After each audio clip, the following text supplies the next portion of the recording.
राधे राधे महाराज जी। महाराज जी, निवेदन है कि एक समाधान कीजिए महाराज जी। आध्यात्मिक जीवन और सांसारिक जीवन में मानसिक संतुलन नहीं बना पा रहे हैं। क्या मानसिक संतुलन डिप्रेशन है या कोई साया महाराज जी?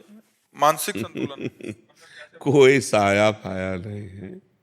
जैसे लोगों को रहता है ना कि बाहरी चक्कर कोई होगा, ये सब भीतरी चक्कर है। हमारे द्वारा जो पाप कर्म होते वही हमारे मन को जलाते हैं, वही हमारी बुद्धि को भ्रष्ट कर देते हैं, और कोई नहीं। जैसे भूत प्रेत भी आता है ना किसी के दिमाग में, तो पाप कर्म के कारण ही आता है। हमारे पाप कर्म को भुगताने के लिए भूत का आवेश होता है और वो हमें दुख देता है। और जब हमारा पाप कर्म क्षय हो जाता है तो या तो कोई झाड़ने फूकने वाला मिल गया या स्वयं चला जाता है।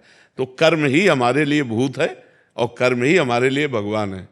अगर हमारे कर्म बिगड़ गए तो वही भूत की तरह हमें सताता है, और कर्म हमारे बन गए तो वही भगवान की तरह हम पर कृपा करता है। इसलिए कर्मों का सुधार करो, हमारे कर्म ठीक होने।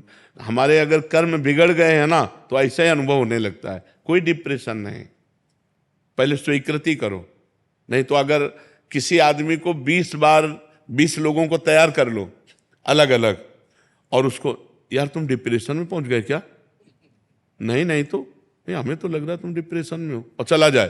फिर दूसरा आवे, यार तुम डिप्रेशन में पहुंच गए क्या? और 20 का है, अगर वो अस्पताल ना पहुंच जाए तो हमसे बात कर लो।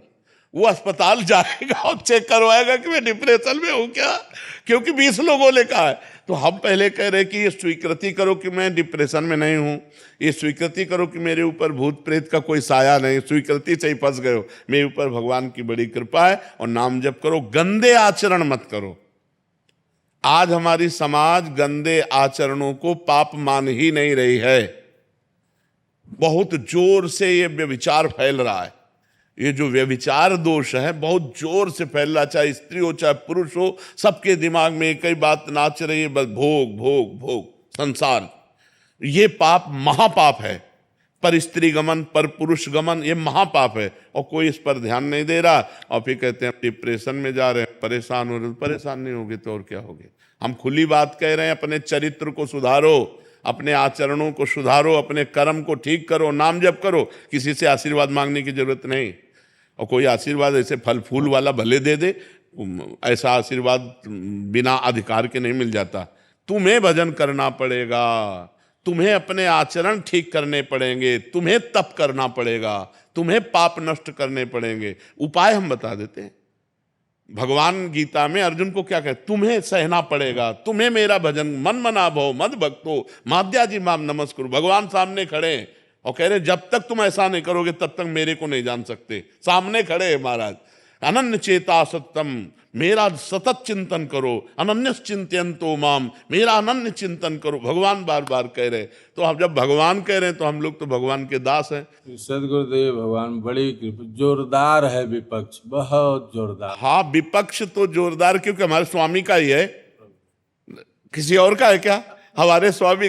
तो सोचो, जिसकी एक माया शक्ति इतनी जोर की है, उसकी कृपा शक्ति कितनी जोर की होगी। प्रभु पहले वो कहते थे, अब आप अरे अब ऐसे ऐसे ऐसे थोड़ी का बोला जाता है जैसे तुम मंत्र बोल दिए। मंत्र ही नहीं मिला तुम्हें, तभी तो दुर्दशा है। आप कभी मत बोलना। आप बता दो, वही करेंगे। हम तो रोज चिल्लाते ही रहते हैं।